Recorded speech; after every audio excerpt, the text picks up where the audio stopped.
Hello everyone, and welcome back to the channel. Today I'm going to show you how to make a fake paper cut.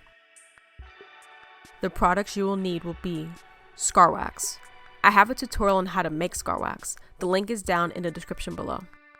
Skin adhesive, setting powder or baby powder, a makeup sculpting tool.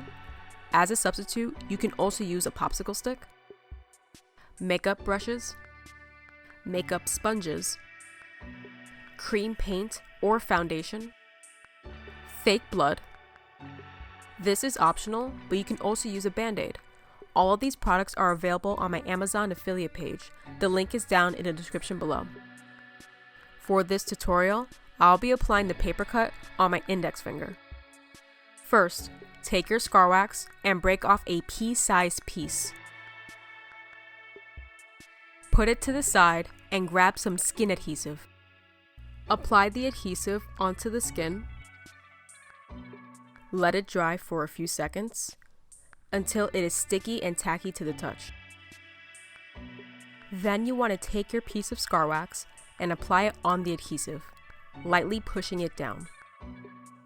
Next, take your sculpting tool and blend down the edges onto your skin.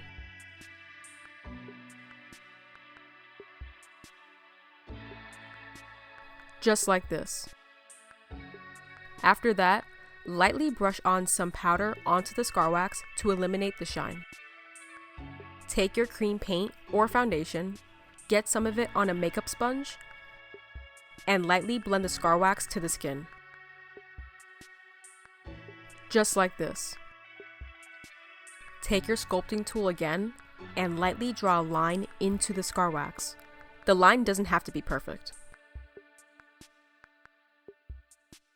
Now grab a brush and apply a tiny amount of fake blood into the line of scar wax.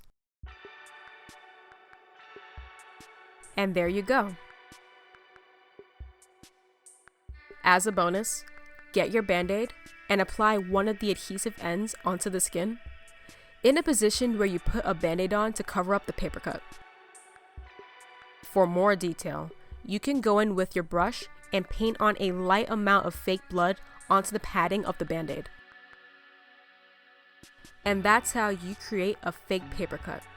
What tutorial would you like to see next this Halloween season? Comment down below. I hope you all enjoyed. Be sure to like, comment, and subscribe. I'll see you all in the next one.